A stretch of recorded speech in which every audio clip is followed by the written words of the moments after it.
আপনার স্বামীর খোঁজ দিলে আমার লাভ, আমি কি পাবো? হৃদের নির্দ্বিধায় আবদারে থমথমে খেয়ে গেল মায়া। খানিকটা লজ্জাও পেল। আসলেই তো হৃদ খান কি আর মায়াকে এমনি এমনি ফ্রিতে কাজ করে দিবে? অবশ্যই কাজের বিনিময় লাগবে। তাহলে মায়া কেন এতক্ষণ যাবৎ টাকা পয়সার কথা ভাবেনি? কেন মায়ার মাথায় আসেনি দুনিয়াতে ফ্রিতে কোনো কিছু হয় না টাকা ছাড়া? ভাবলেও বা কি, মায়ের কাছে তো টাকা পয়সা নেই। হৃদ যদি মায়াকে সাহায্য করতে চেয়ে মোটা অঙ্কের টাকা চায়, তাহলে মায়া কি করে দিবে? কিভাবে জোগাড় করবে এতগুলো টাকা? আমার কাছে তো এই মুহূর্তে টাকা নেই, তবে আপনি আমাকে বলুন কত দিতে হবে আপনাকে, আমি টাকা জোগাড় করে দিয়ে দিব দ্রুত। বাকির কাজ ফাঁকি, বাকি শব্দটা আমার ডিকশনারিতে নেই। যা দেওয়ার নগদে দেবেন, তারপর কাজ হবে। মায়া বেশ অসহায় বোধ করলো টাকা না থাকায়। সাথে দের অপমান হলো। কত টাকা চাই হৃদের, সেটাও মায়া বুঝতে পারছে না। তবে হৃদের মতিগতি বলছে সে অনেক টাকা চাইবে মায়ার কাছ থেকে। মায়া এত টাকা জোগাড় করবে কোথা থেকে? কত চাই আপনার? আমার তো অনেক কিছুই চাই, আপনি কত দিতে পারবেন সেটা বলেন। আপনি বলুন। 2 লাখ। মায়া চমকে চোখ বড় বড় করে হৃদের দিকে তাকায়। এত টাকা মায়াকে বিক্রি করলেও পাওয়া যাবে না। সামান্য একটা লোকের তথ্যের জন্য 2 লাখ টাকা চাইছে এই লোক। আল্লাহ! মায়া এতক্ষণ বুঝতে পারছে এসব নেতা ফেতারা শুধু মায়ার মতন অসহায় মানুষের দুর্বলতার সুযোগ নিয়ে টাকা উসুল করে তারপর টাকার পাহাড় বানাচ্ছে। সামান্য একটা মানুষের তথ্যের জন্য কেউ এত টাকা চায়? এত টাকা আমাকে বিক্রি করলেও পাওয়া যাবে না। আমি কিনবো, আপনায় হবেন বিক্রি আমার কাছে? আর কিছু না। হৃদের আপত্তিকর কথায় মায়া থমথমে খেয়ে বসে। হৃদের তীক্ষ্ণ দৃষ্টি এড়াতে হাঁসফাঁস করে মায়া ফের আপত্তি জানিয়ে মিনমিনিয়ে বলল, আমার কাছে তো এত টাকা নেই, আপনি কমিয়ে বলুন প্লিজ। হুম, কমানো যাবে না, 2 লাখই লাগবে আমার। তবে আপনাকে একটা পরামর্শ দেই, 2টা কিডনি দিয়ে কি করবেন? স্বামীর জন্য একটা কিডনি আমাকে দিয়ে দেন, আমি সেটা বিক্রি করে দেই। আমার 2 লক্ষ টাকাও আসবে, সাথে আপনি আপনার নিখোঁজ স্বামীর তথ্য পেয়ে যাবেন। কি বিক্রি করবেন স্বামীর জন্য নিজের একটা কিডনি? হৃদের কথায় ভাবুক হলো মায়া। কথাগুলোও বেশ যুক্তিসঙ্গত মনে হলো মায়ার কাছে।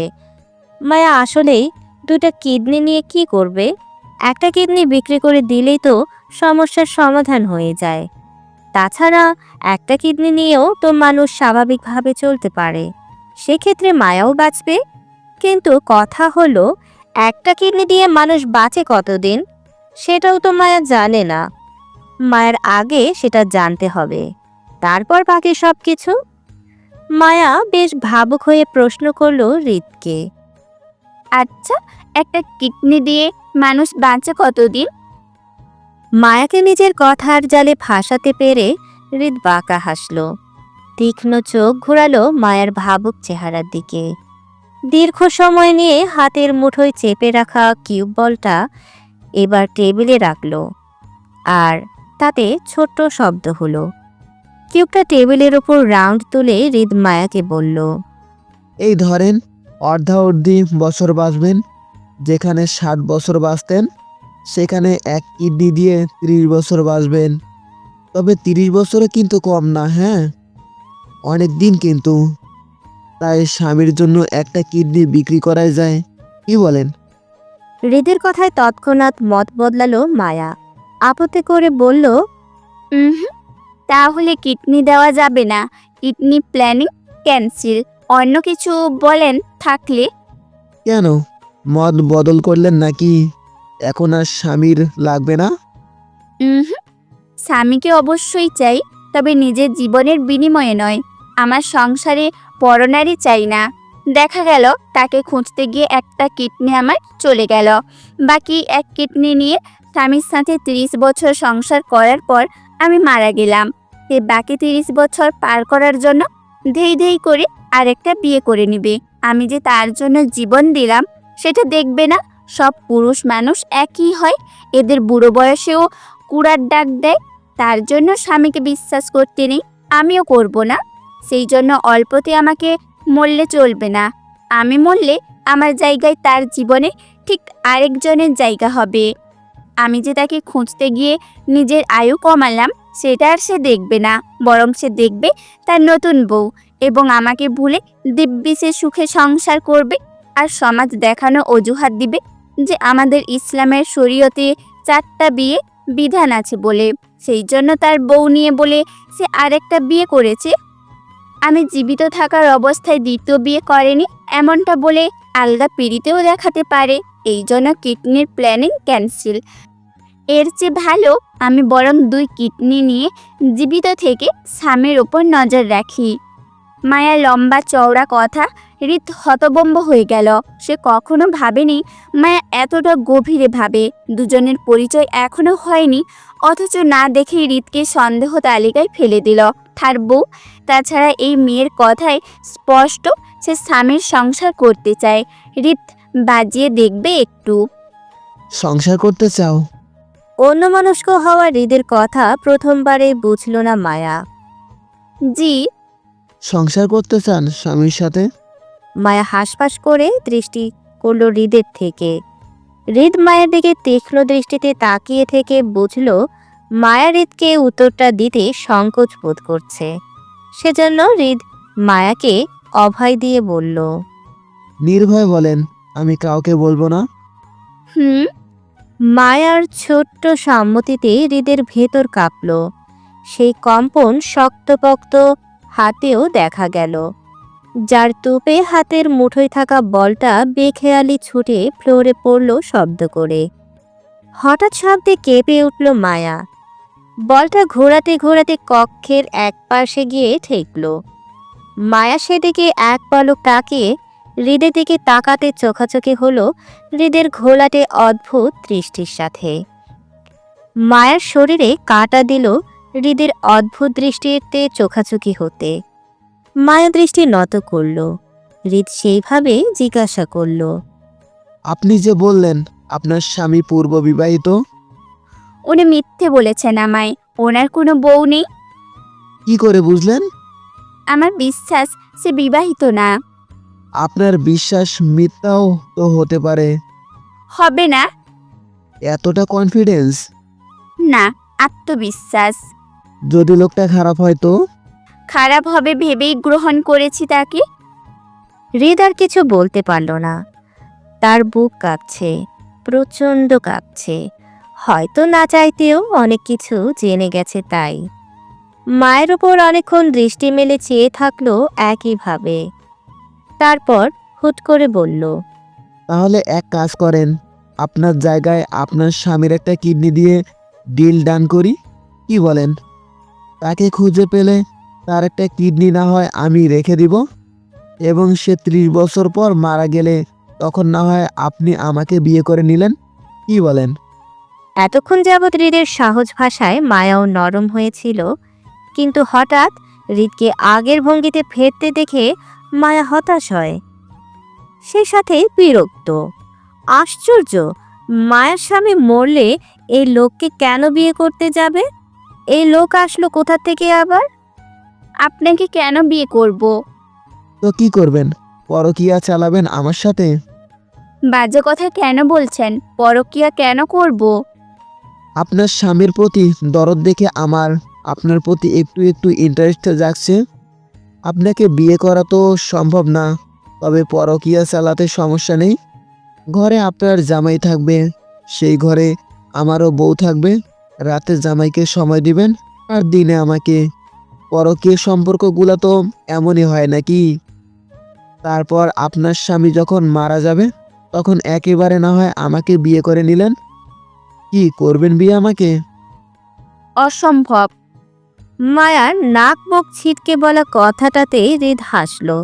মায়াকে উদ্দেশ্য করে ফুরফুরে মেজাজে বলল, কি জানি অসম্ভব কিনা, তবে আমার কেন জানি মনে হচ্ছে আপনার ইজ্জত আমার ইজ্জত, আমার ইজ্জত আপনার ইজ্জত প্রায় সম্পর্কে আছে। তাই আমাকে বেশি ভাই ভাই না ডেকে পরকীয়ার স্বামীও ডাকতে পারেন, আমি মাইন্ড করব না। হৃদের অসভ্য কথায় মায়া আর বসে থাকতে পারল না। ঠাস করে উঠে কিছু না বলে চলে যেতে নিয়ে পেছনে ডেকে হৃদ ফের বলল, রাগ দেখালে তো হবে না ম্যাডাম, কাল সকালে আপনাকে আবারও হাজিরা দিতে হবে এখানে। যদি স্বামীর খোঁজ চান তো তবে একা আসবেন অবশ্যই। সকাল 6:33। সাদাসিধা কলেজ ড্রেসে সকাল সকাল রাস্তার মোড়ে দাঁড়িয়ে আছে মায়া। বসন্তের হালকা উষ্ণ কুয়াশার আবির্ভাব কাটিয়ে পূর্ব আকাশের সূর্যের লাল ছটায় আলোয় আলোকিত পরিবেশ। চট্টগ্রাম মুরাদপুর আবাসিক এলাকা হওয়ায় সকালের পরিবেশটা বেশ শান্ত থাকে এখানকার। কোনরূপ যান্ত্রিক বা মানুষের কোলাহল তেমন থাকে না সাত সকালে। ব্যস্ততা দেখা যায় একটু বেলা গড়ালে। যান্ত্রিক পথযাত্রীদের সঙ্গে সঙ্গে ছাত্রছাত্রীদের যাতায়াত দেখা যায় 8টার মধ্যে। মায়া বাসা থেকে বের হয়েছিল আরও ভোরে, বলতে গেলে 6টার দিকে। বাসা থেকে এই পুরো রাস্তা হেঁটে আসতে মায়ার 15 মিনিট লাগবে। বাকি 17 মিনিট ধরে সে রাস্তার মোড়ে দাঁড়িয়ে থাকে। সে রাস্তার মোড়ে দাঁড়িয়ে আছে। মায়া হাতের ফাইলটা চেপে আশেপাশে তাকালো স্বচ্ছ চোখে। রাস্তার দুপাশে দোকানপাটগুলো অনেক আগেই খুলে বসে আছে দোকানদাররা। সকালের বেচাকেনা চলছে সেখানে। রাস্তায় যান্ত্রিক গাড়ি চলাচলও ভালোই দেখা যাচ্ছে। এমন মধ্যমায়া পশ্চিম পাশের রাস্তাটা ধরে ফুটপাতের কিনারায় দাঁড়িয়ে ঠিক হৃদের বাবার অফিসের বিল্ডিংয়ের নিচে। কাল মায়া এই অফিসটায় হৃদের সঙ্গে দেখা করেছিল, আর আজ সেখানটায় দাঁড়িয়ে আছে মায়া। গোটা 17 মিনিট পার হয়ে 18 মিনিটে ঠেকল ওর অপেক্ষার প্রহর। হৃদ কাল মায়াকে সকাল সকাল আসতে বলেছিল, কিন্তু কখন আসবে সেই সময়টা বলেনি। সেজন্য মায়া সারা রাত ছটপটে রাতের ঘুম হারাম করে। কাক ডাকা ভোরে উঠেই কলেজের জন্য একেবারে রেডি হয়ে চলে এসেছে এখানে। হৃদের সঙ্গে কথাবার্তা শেষ করে আবার সোজা কলেজে চলে যাবে এমনটা মন স্থির করে। আজ মায়া শেষ পরীক্ষা। প্রযুক্তি পরীক্ষাটা দিলেই এই যাত্রায় শেষ হবে। বিগত 2 দিন ধরে মায়ার পরীক্ষাগুলো খারাপ যাচ্ছে, নিখোঁজ স্বামীর চিন্তায়। আজ স্বামীর খোঁজটা নিয়েই পরীক্ষাটা ভালো দেবে মায়া। এত চিন্তার মাঝে মায়া জুইকে ঘুমন্ত অবস্থায় রেখেই বেরিয়েছে বাসা থেকে। আরিফও ঘুমেছিল। দুজনের কাউকেই বলে আসেনি মায়া। এখন মায়াকে ওরা সকাল সকাল খুঁজলে কি হবে কি জানি। মায়ার খোঁজে না পেলে নিশ্চয়ই টেনশন করবে, কিন্তু মায়া কাউকে বলে আসতে পারেনি। যদি বলে বের হতে চাইতো তাহলে জুই 1000টা প্রশ্ন করত মায়াকে, যার একটা উত্তরও আপাতত মায়ার কাছে নেই। আবার জুইয়ের সামনে মিথ্যা বলেও মায়া পার পায় না। জুই চট করে ধরে ফেলে মায়ার মিথ্যাটা। সেজন্য মায়া ইচ্ছে করেই জুইকে কিছু না জানিয়ে বেরিয়েছে বাসা থেকে। তবে কলেজে গিয়ে না হয় জুইকে কিছু একটা বলে বুঝিয়ে বলবে। আপাতত মায়া না হয় চুপিসারে নিজের কাজটা শেষ করুক, তারপর না হয় জুই বকা দিলেও শুনে নেবেও। কিন্তু তারপরও কাজটা হোক। তাছাড়া মায়া ওদের বিল্ডিংয়ের পাহারাদার চাচাকে বলে এসেছে সে শ্রেয়াদের বাসায় যাচ্ছে, সেখান থেকে সোজা কলেজে চলে যাবে। এমনটা আরিফ বা জুইকে বলতে, যদি তারা মায়ের খোঁজে আসে তো। মায়া মনে খানিকটা ভয়ে কাজ করলো নিজের দুঃসাহসিকতা নিয়ে। আশেপাশে জড়তায় মিয়ে আবারও তাকালো। রাস্তার পথচারী অনেকেই মায়ের দিকে তাকাচ্ছে। হয়তো মায়া এ সময়ে কলেজ ড্রেসে রাস্তায় দাঁড়িয়ে থাকার জন্য পথচারীদের দৃষ্টির ভিড়ে সে। মায়া হাঁসফাঁস করল, চোখ ঘুরিয়ে আশেপাশে পরিচিত কাউকে দেখতে পায় কিনা তাই খুঁজলো।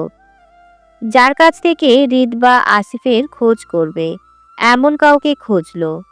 মায়ের মনে হলো সে বোকামি করে ফেলেছে।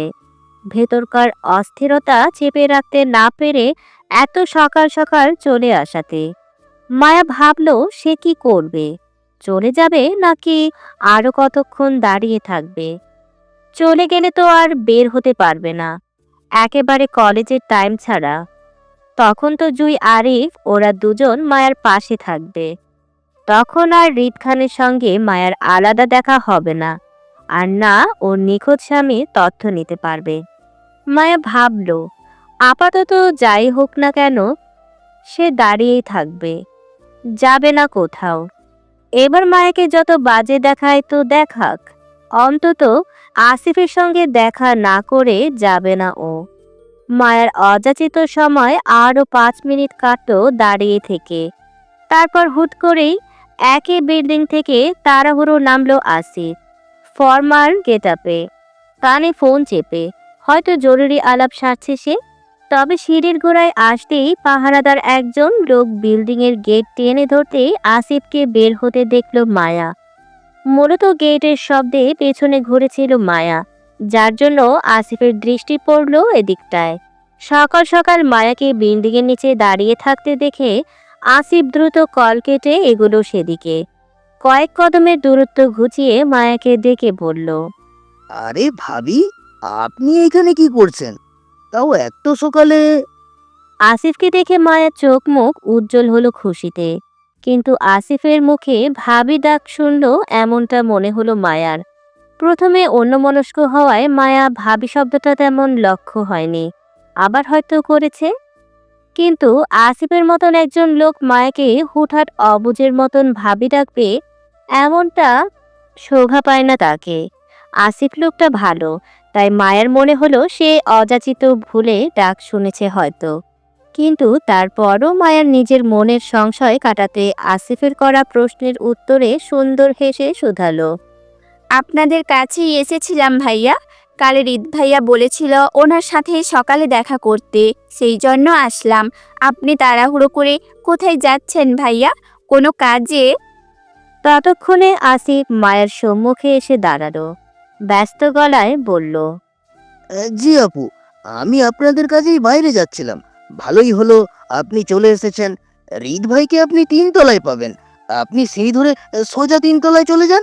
এই বিল্ডিংটা ভাইয়াদেরই, আপনি বরং উপরে যান। ব্যস্ত ভঙ্গিতে পেছনে ঘুরে আসিফ ততক্ষণে গেটের পাহারাদারকে ডেকে উঁচু গলায় মায়াকে সিঁড়িপথে এগিয়ে দেওয়ার জন্য আদেশ করল। মায়ের দিকে ঘুরে মুখোমুখি হয়ে আসিফ বলল, আপনি যান আপু, দারোয়ান চাচা এগিয়ে দিবে। মায়া একটু আমতা আমতা করে নিজের মনের অযাচিত প্রশ্নটা করেই ফেলল আসিফকে। আসলে ভাইয়া, আপনি কি আমায় একটু আগে ভাবি ডেকেছেন? মায়ের কথায় আমতা আমতা করে বোকা হাসল আসিফ। তখন তাড়াহুড়ো কি বলতে কি বলে ফেলেছিল লক্ষ্য করেনি আসিফ। মায়ের এখন প্রশ্ন করাতে টনক নড়ল, কিন্তু সেটা মুখে প্রকাশ না করে বরং অস্বীকার করলো মায়ের কথার। না আপু, আপনি হয়তো ভুল শুনেছেন। আসিফের কথায় মায়া খানিকটা লজ্জায় পড়ল। ওর অযাচিত প্রশ্নটা এইভাবে করা ঠিক হয়নি, সেজন্য সরি বলল আসিফকে। সরি ভাইয়া, আসলে আমার... মায়ের কথা শেষ করতে দিল না আসিফ। এর মাঝেই কথা কেটে অধৈর্য গলায় বলল আসিফ, ইটস ওকে আপু, আমি কিছু মনে করিনি। আপনি উপরে যান।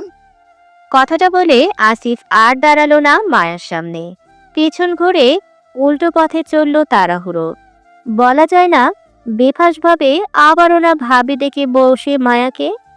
তখন হৃদ ভাই ওকে আস্ত রাখবে না। মায়া বেশ কয়েকবার আসিফের পেছন ডাকলো, কিন্তু সে শুনল না, বরং দ্রুত পা চালিয়ে বিল্ডিংয়ের অপর পাশে থাকা গ্যারেজের দিকে গেল। আপাতত গাড়ি নিয়ে হৃদের বলা কাজগুলো দ্রুত সারতে হবে, নয়তো দেরি হলে হৃদ ভাই আরও ক্ষেপে যাবে। তাছাড়া মায়াও চলে এসেছে এতক্ষণে। এবার যদি আসিফ কাজগুলো করতে দেরি করে তাহলে অবশ্যই শনি নাচবে ওর কপালে।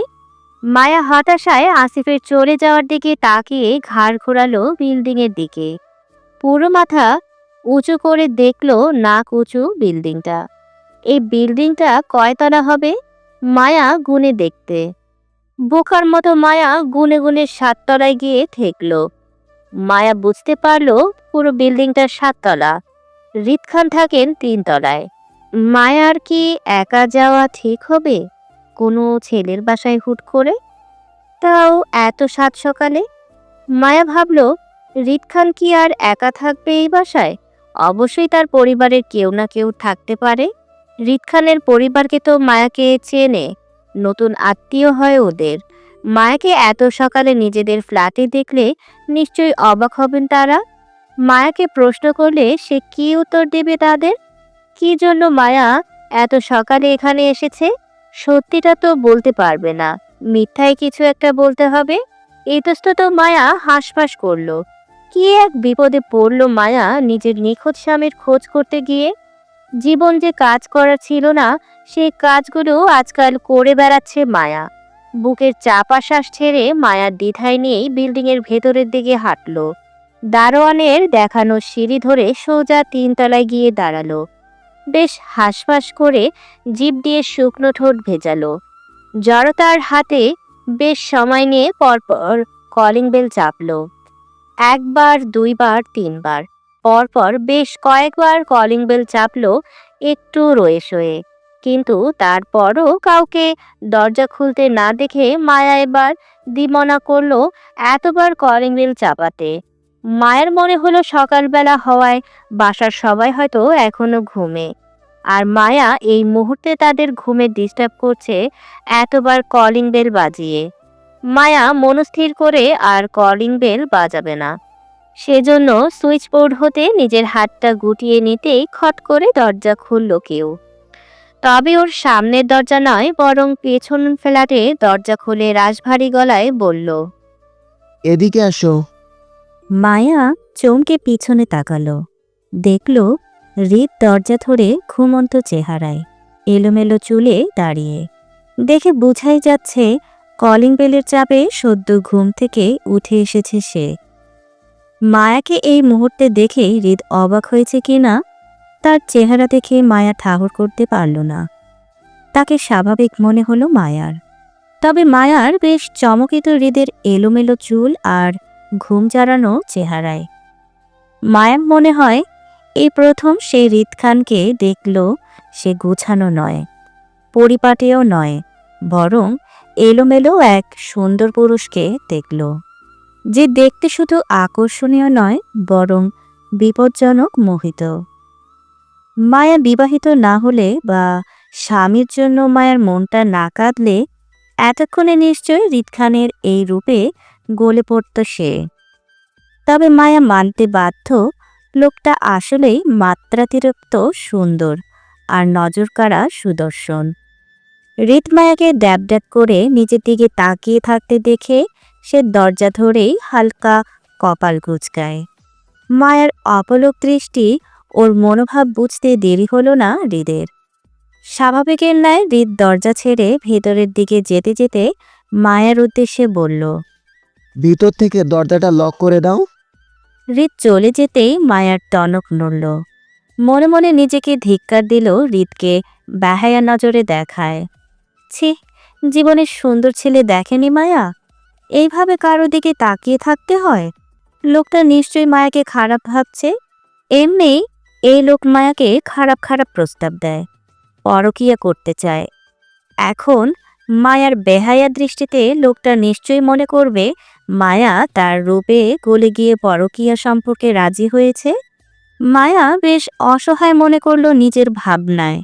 আজকাল ওর নিজের সাথে কি হচ্ছে সেটাই ঠাহর করতে পারছে না সে। মায়ের মনে হচ্ছে ও অদৃশ্য কোথাও আটকে গেছে, কেউ ওর ফিলিংস নিয়ে খেলছে, কিন্তু কে তা জানে না মায়া। আর এখানেই মায়া অসহায় হয়ে পড়ে। চাপা দীর্ঘ নিঃশ্বাস ফেলে মায়া হৃদের পেছন পেছন ফ্ল্যাটের ভেতরে ঢুকল। হৃদের কথা মতো দরজা লাগিয়ে পেছনে ঘুরতে চোখে পড়ল ভিতরকার সাজানো গুছানো সুন্দর একটি ফ্ল্যাট। মায়া অবাক নেত্রে চারপাশে তাকালো। পুরো 3 তলার সমন্বয়ে এই ফ্ল্যাটটি তৈরি। এপাশ ওপাশ দুপাশ মিলিয়ে একটা ফ্ল্যাট এটা, যার জন্য মায়া তখন দুটো ফ্ল্যাট ভেবে বিপরীত পাশের দরজাটাতে কলিং বেল চাপছিল। কিন্তু হৃদ অপরদিকে দরজা খুলেছিল। প্রথম তো বাহির থেকে কেউ বুঝতে পারবে না এখানে দুটো ফ্ল্যাট নয়, বরং একটাতে গড়া। মায়া ভেতরে ঢুকতে ঢুকতে চোখ ঘোরালো বিলাসিতায় ভরপিণ্ড ফ্ল্যাটটি সৌন্দর্যের দিকে।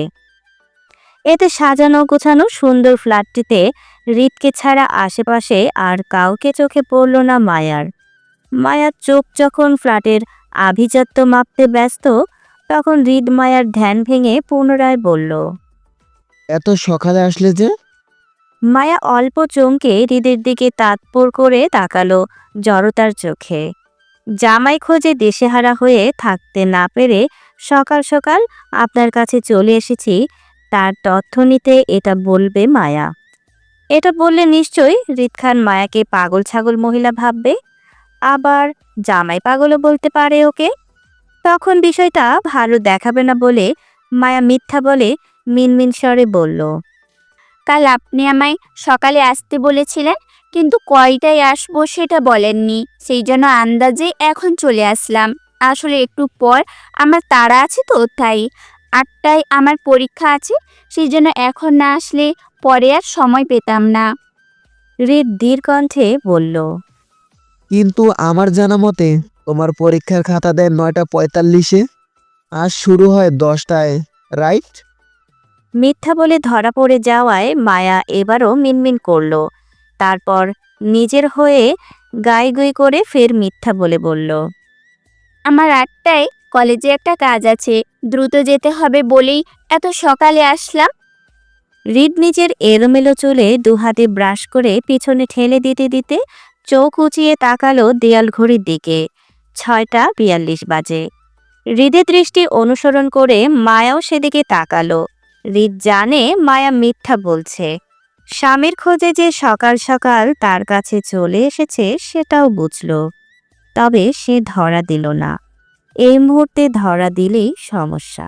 এই মহিলা তখন হৃদের সুন্দর একটা মুহূর্তে দারুণ একটা প্ল্যানিং নষ্ট করে দিবে।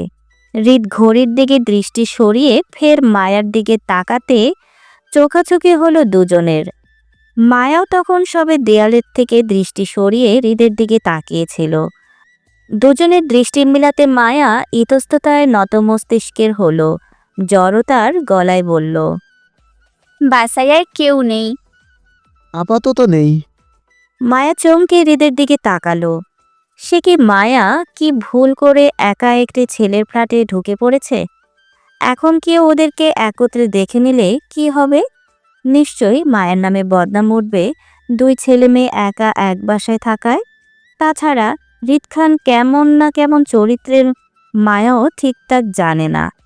যদি কোনো মেয়ে ঘটিত বিষয় আজ পর্যন্ত মায়ার জানাশোনা বা চোখের মধ্যে পড়েনি কিছু, তারপর মায়া হৃদ খানকে ভালো বলতে পারছে না। তার কারণ অন্য সব মেয়েদের সাথে হৃদ খান কেমন তা জানা নেই। তবে মায়ার সাথে এই লোক ভীষণ খারাপ। মায়াকে উল্টাপাল্টা কথা বলে, পরকীয়ার প্রস্তাব দেয়, হুটহাট কাছে চলে আসে, আবার বাজে ইঙ্গিতও দেয়, আবার গা ঘেঁষে বসেও পড়ে। এমন লোকের চরিত্র কি ভালো হবে? মায়ার জন্য রিস্ক না? মায়া ভাবলো দ্রুত সে হৃদ থেকে তথ্যগুলো নিয়ে চলে যাবে। সেজন্য সোজা কথায় বলল। লোকটার খোঁজ পেয়েছেন? ব্ল্যাক কফি, চিনি ছাড়া, কিচেন ওইদিকে। মায়ের কথার বিপরীতে হৃদ কথাটা বলে আঙুল তুলে ফ্ল্যাটের কিচেনটা দেখালো। মায়া থেকে অনুমতি নয়, বরং আদেশ করল তাকে কফি করে দেওয়ার। হৃদের কথার মাঝে মায়া তীব্র অধিকার বোধ মনে করল। কিন্তু কিসের এত অধিকার হৃদের? সম্পর্কে বিয়ান হয় বলে হয়তো। তাছাড়া নতুন মেহমান বাসায় আসলে তাকে দিয়ে কেউ কাজ করায়? উল্টো হৃদ খানের উচিত মেহমান হিসেবে মায়াকে চা নাস্তা করে খাওয়ানো। সেই জায়গায় মায়া এই লোকের জন্য কফি করবে। মায়া অবাক হওয়া সুরে জানতে চাইল। আমি প্রায় 6:45। এত সকালে নিশ্চয়ই খেয়ে আসনি। আপাতত দুজনের জন্য নাস্তা বানাও, আমি ফ্রেশ হয়ে আসছি। অবাকে মায়ার চোয়াল ঝুলে পড়ল।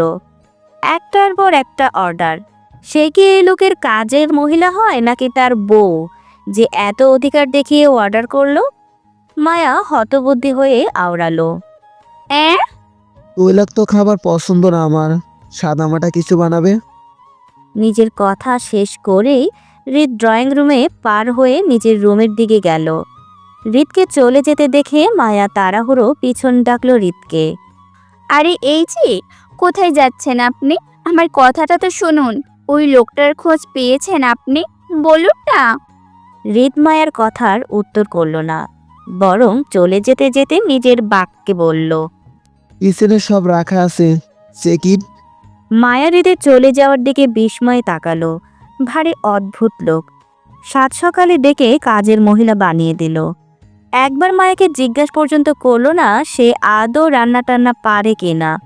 মায়া হৃদের চলে যাওয়ার দিকে আরও একবার তাকিয়ে হাতের পরীক্ষার সাদা ফাইলটা সোফার টেবিলের উপর রাখল। হৃদের দেখানো কিচেনে ঢুকতে দৃষ্টি বিস্মিত হলো।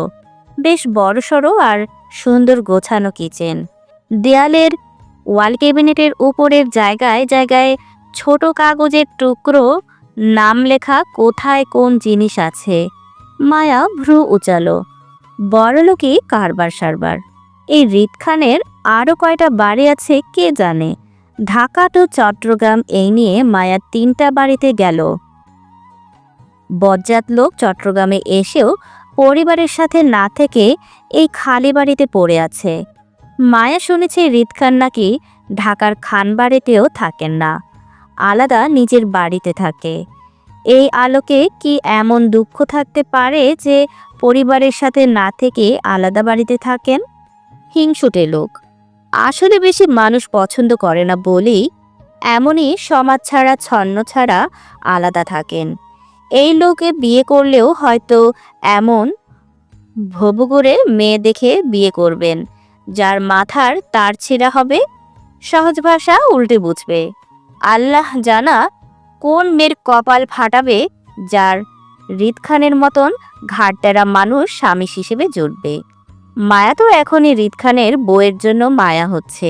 আহারে বেচারি। সেল খুঁজে খুঁজে নুডলসের আয়োজন বের করলো। অল্প ঝালে হাতে হাতে কাজ চালিয়ে নুডলস বানালো।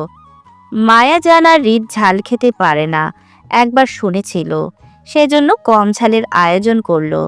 আপাতত নুডলসের থেকে বেশি কিছু মায়া বানাতে পারবে না, কারণ অন্যের বাসায় এসে যা খুশি রান্না করা যায় না, বিষয়টা খারাপ দেখায়।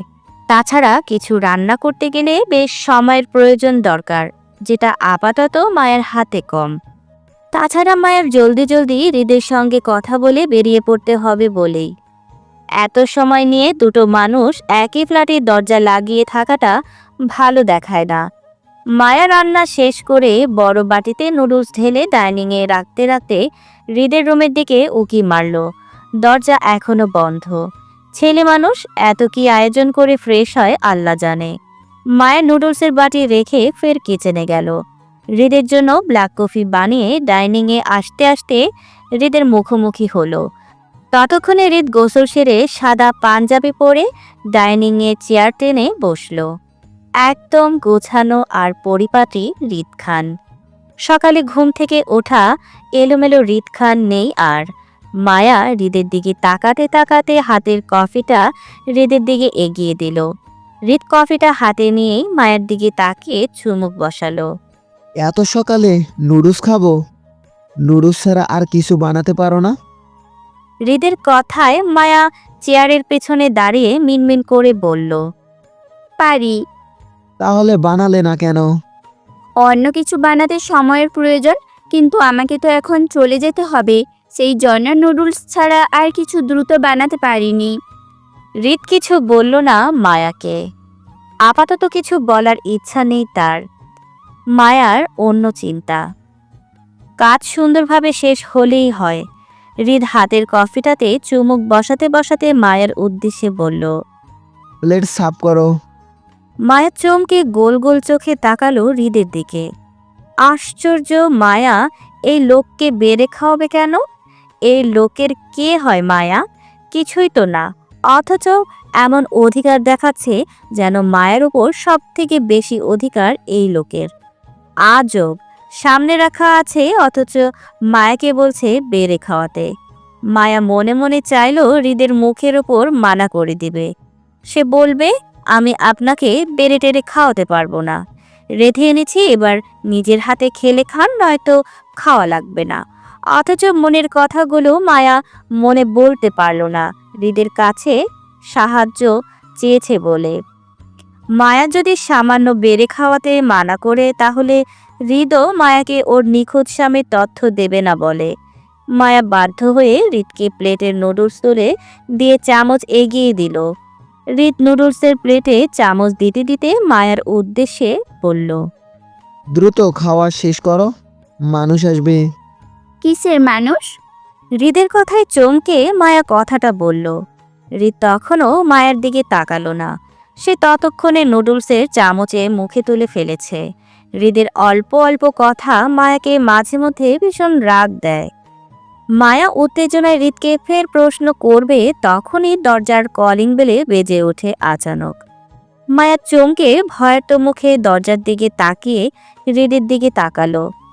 লোকটার কোনো ভাবান্তর নেই, সে চুপচাপ খেয়েই যাচ্ছে। বাসায় কে আসলো?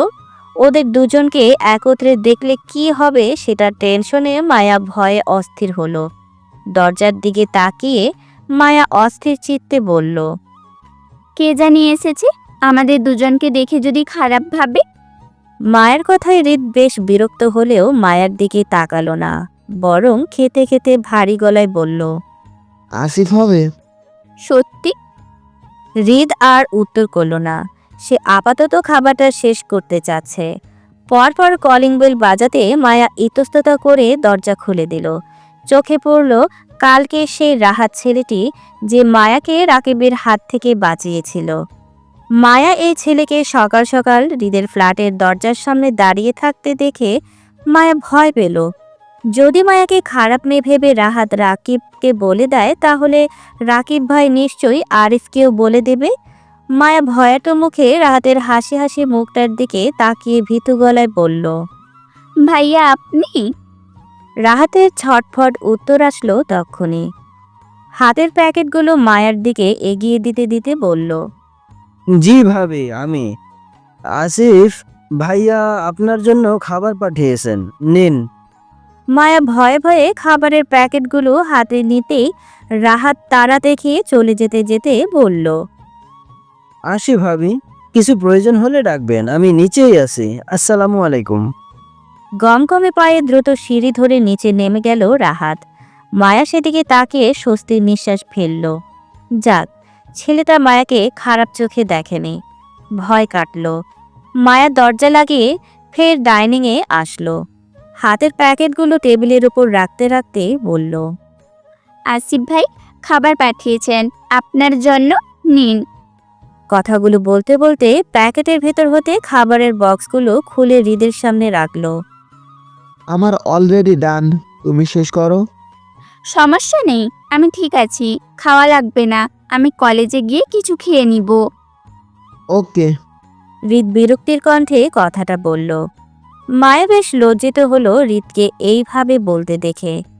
আরে, মানুষ তো দুই একবার এমনিতে সাথে খাওয়ার জন্য, অথচ এই লোক মায়াকে একবারও সাধল না মায়ার না করাতে। মায়ার তো সত্যি খিদে পেয়েছে। মায়া লজ্জিত হয়ে যেতে নিতে হৃদ পিছন থেকে ডেকে বলে, আমার কথা আছে, বসো এখানে। মায়া ভাবল ওর স্বামীর বিষয়ে কিছু বলবে, সেজন্য চেয়ার টেনে সঙ্গে সঙ্গে বসে পড়ল হৃদের পাশে। তীব্র আগ্রহ নিয়ে হৃদের মুখের দিকে তাকাতেই হৃদ একটা প্লেটে মায়ের জন্য আসিফের আনা খাবারের বক্সগুলো থেকে খাবার তুলে বেড়ে মায়ের সামনে প্লেট রাখতে রাখতে বলল, লিসেন, আমি ফ্রিতে কিছু করি না, করার ইচ্ছাও নেই। মানব দরদি কিন্তু আমার বাবা, আমি নই। সেক্ষেত্রে বিনিময় ছাড়া কোনো কাজ আমার হাতে ওঠে না। তোমার ক্ষেত্রেও তাই।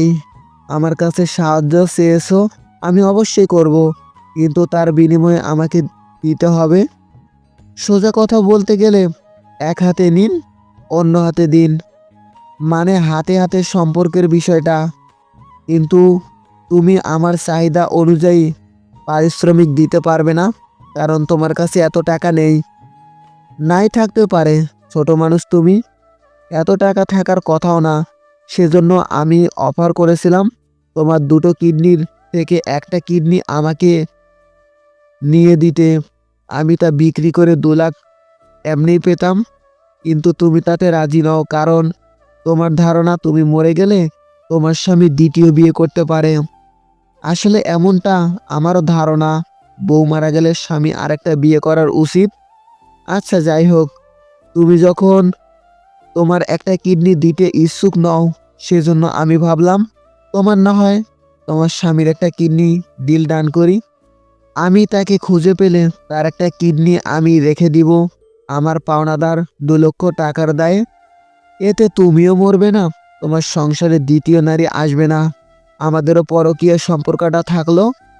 তবে ভয় নেই, একটা কিডনি দিয়েও কিন্তু মানুষ বাঁচে, অনেক বছর মরে না। হৃদের মুখে আবারও পরকীয়া প্রস্তাবটা পেয়ে মায়ার নাক মুখ কুঁচকালো।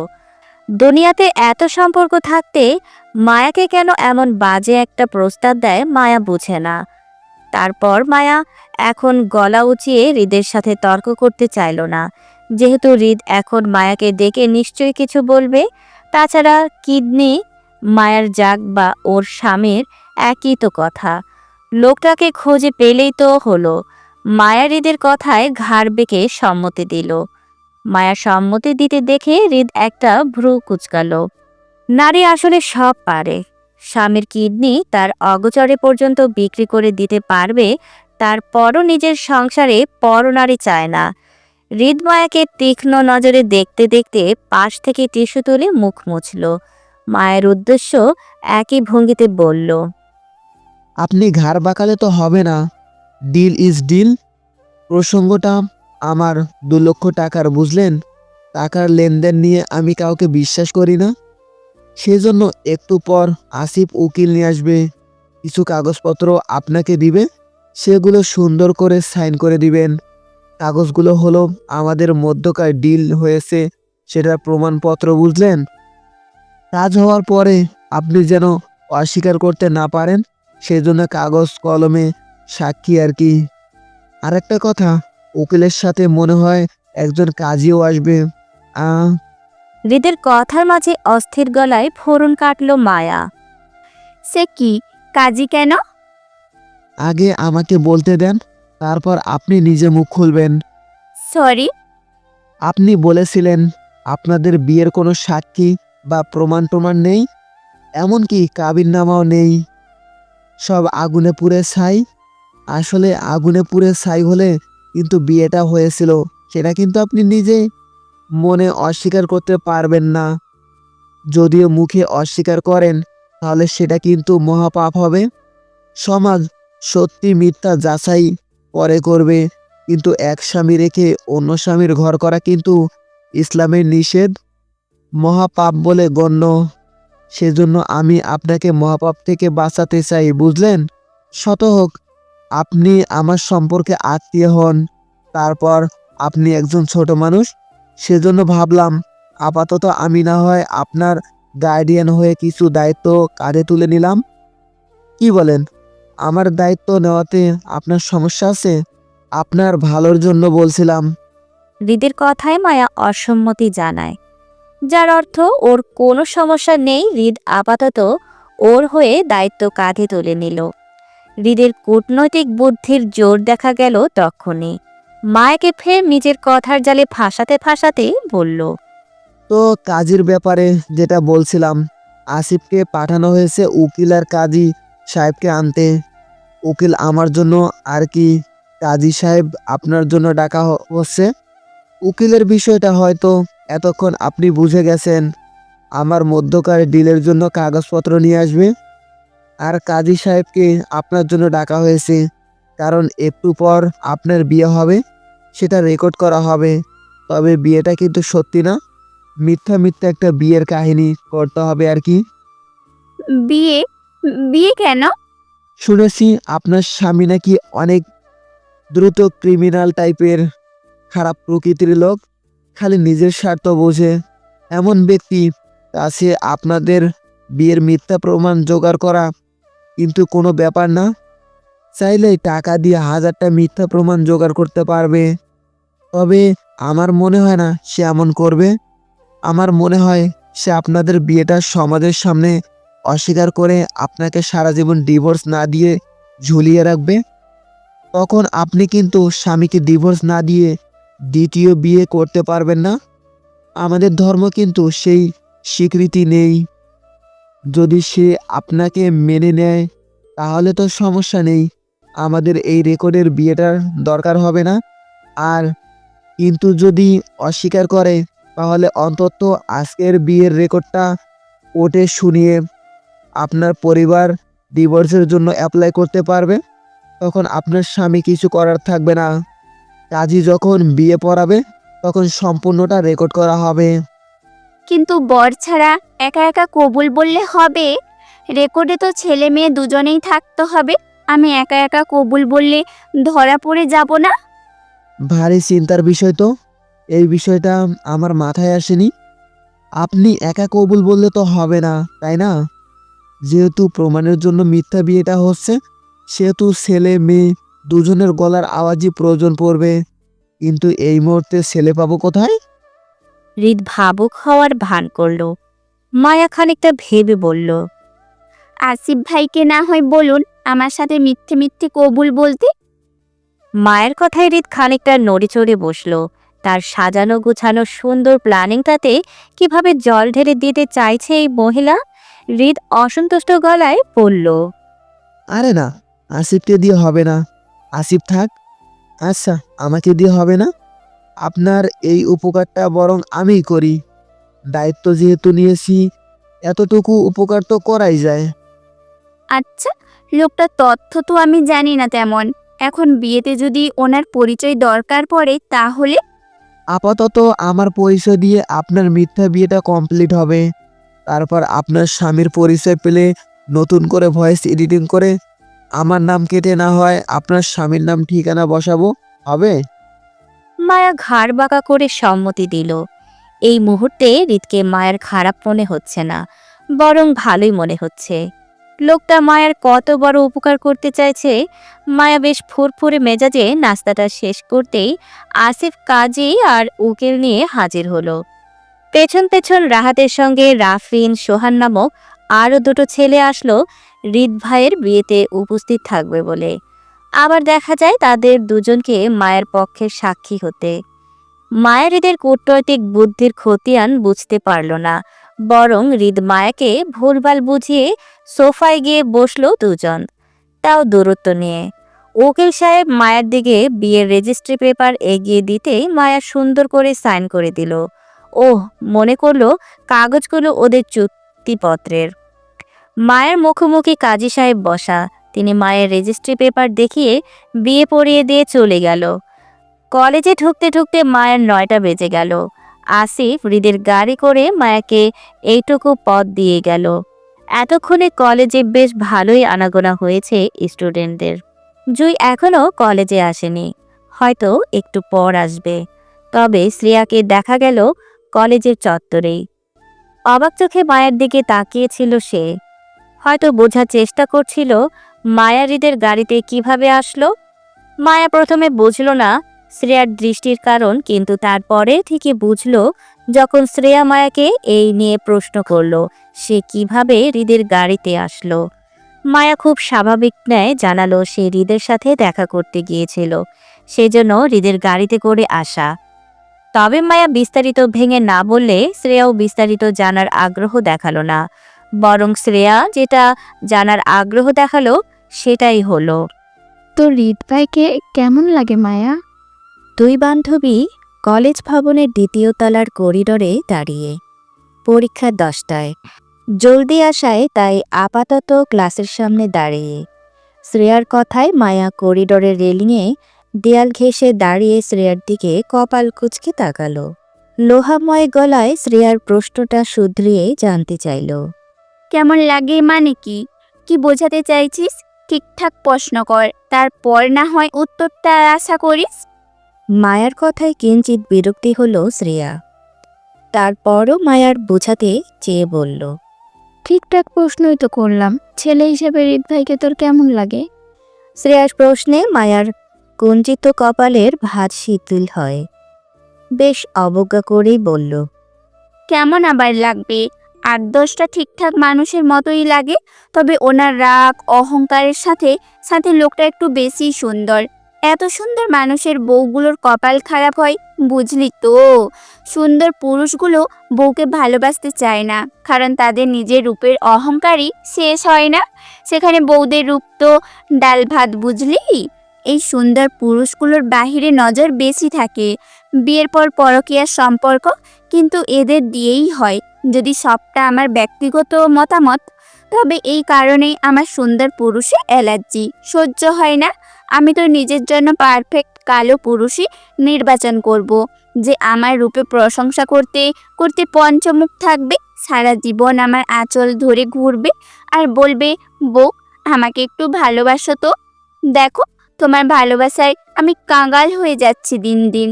ভালোবাসায় এত কৃপণতা করলে চলে বলো?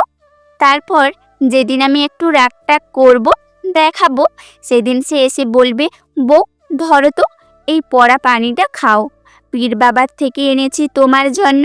এই পড়া পানিটা খেলেই তুমি আর রাগটাগ করবে না, বরং আমাকে বেশি বেশি ভালোবাসবে। এটা ভালোবাসার বাসির পড়া পানি, তুমি বরং খাও খাও। মায়ের ব্যক্তিগত মতামত আর স্বামীকে নিয়ে অদ্ভুত সব কথাবার্তায় হতভম্ব হয়ে শ্রেয়া বলে, ভালোবাসার জন্য বুঝি কেউ পড়া পানি খাওয়ায়? এটাও সম্ভব বুঝি? মায়ার তীর গলায় উত্তর আসলো তক্ষুনি। অবশ্যই সম্ভব। সোলমেট বুঝিস? বিবাহিত জীবনে যারা সোলমেট পায়, তাদের দেখবি এমন ছোট বড় সব পাগলামোই করে বেড়ায় পার্টনারদের জন্য। তাই আমিও আল্লাহর কাছে নিজের জন্য একটা সোলমেট চাই।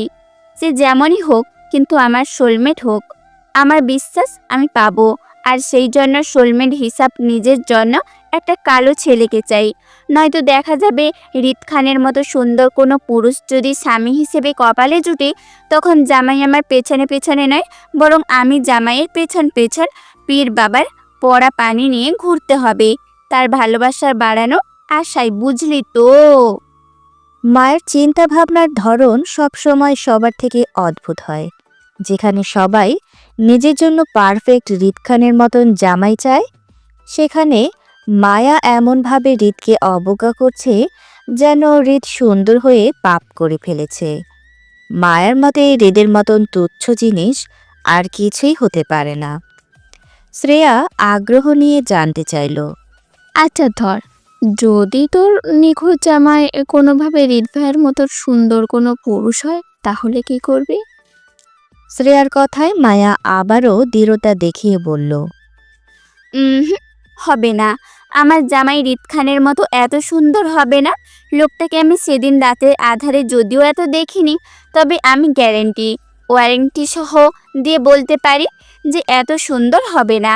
আমার জামাই লম্বা সম্বা বলিষ্ঠমান কালো কোনো পুরুষ মানুষ হবে, দেখিস, একদম আমার মনের মতো।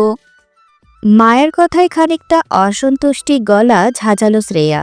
বিরক্তি নিয়ে বলল, না দেখে এমন ওয়ারেন্টি দিচ্ছিস কিভাবে তুই?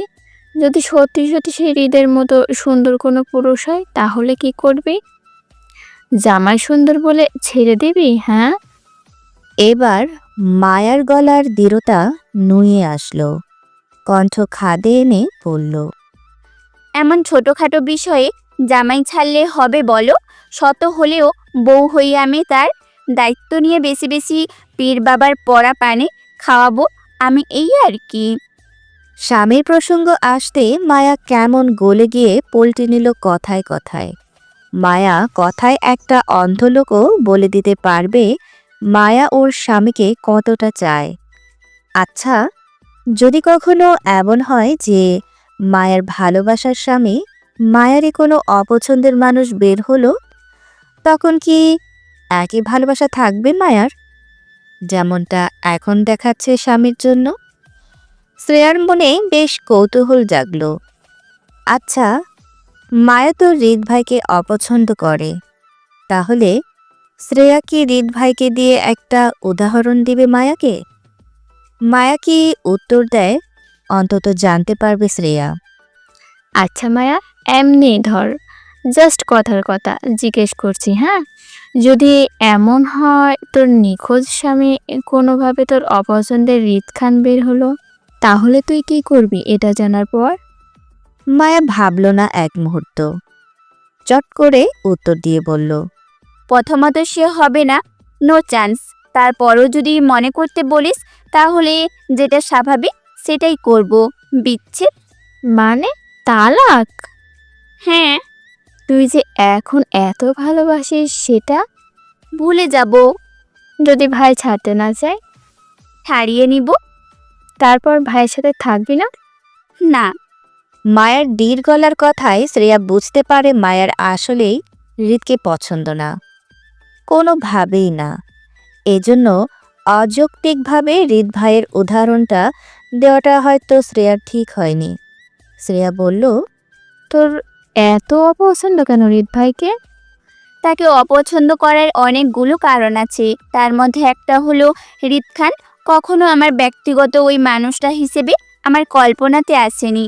শ্রেয়া বেশ হেসেই উড়িয়ে দেওয়ার মতন করে মায়ার পাশ ঘেঁষে করিডোরের রেলিং ঘেঁষে দাঁড়িয়ে বলল, তোর হৃদ ভাইকে পছন্দ না, অথচ আমি তার কাজিন হই। আমার চোখের দেখা কত মেয়ে যে হৃদ ভাইয়ের জন্য মুখিয়ে থাকে। আমি স্কুলে গেলে সিনিয়র আপুরা পর্যন্ত হৃদ ভাইকে চিঠি দিত আমাকে দিয়ে।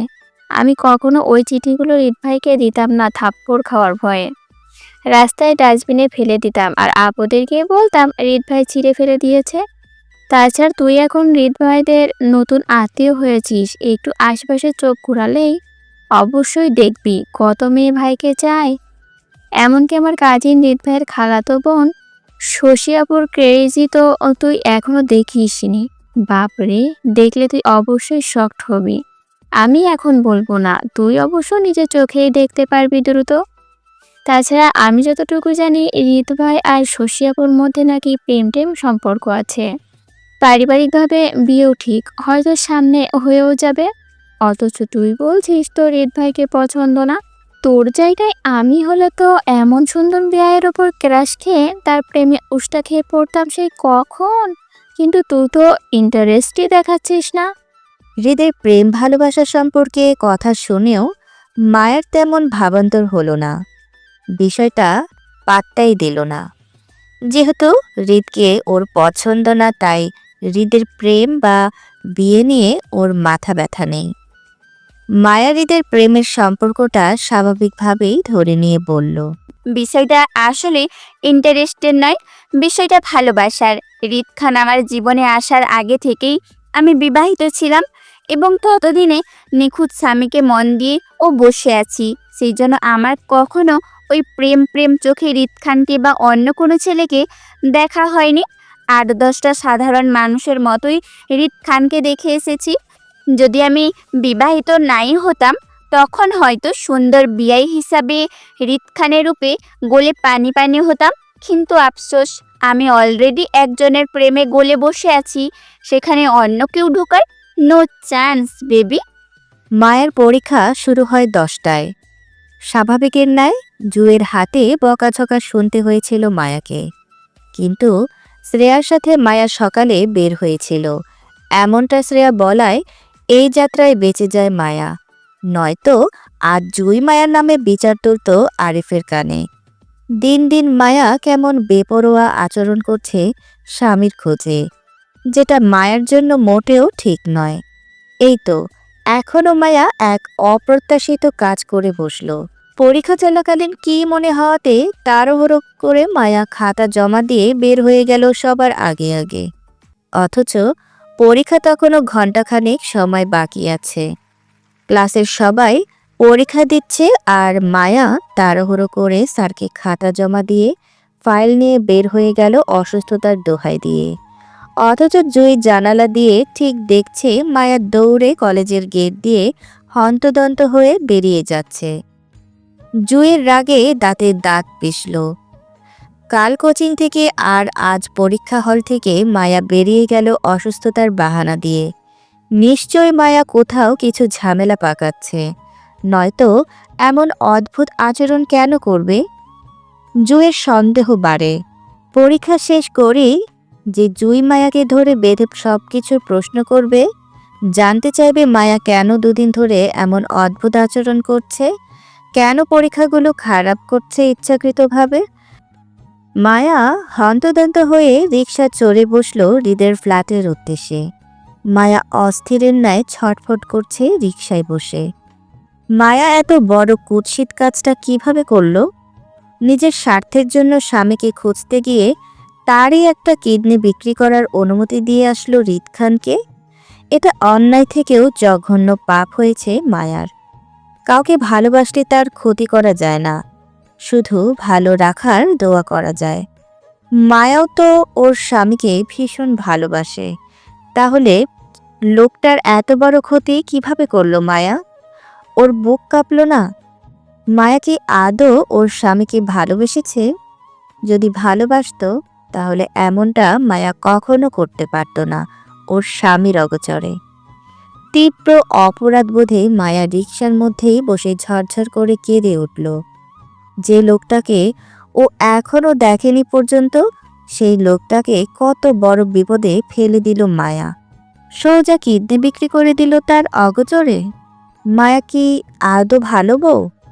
ওর মতন জঘন্য বউ কেউ হতেই পারে না এই দুনিয়াতে। মায়ার সর্বোচ্চ নিকৃষ্ট বউ হলো ওর স্বামীর। মায়ার হঠাৎ কান্নায় রিকশা চালক চমকে পেছনে তাকান। গাড়ির গতি কমিয়ে মায়াকে তিনি কিছু জিজ্ঞেস করতে চাইলে মায়ার চোখ মুছতে মুছতে রিকশাওয়ালার উদ্দেশ্যে বলল,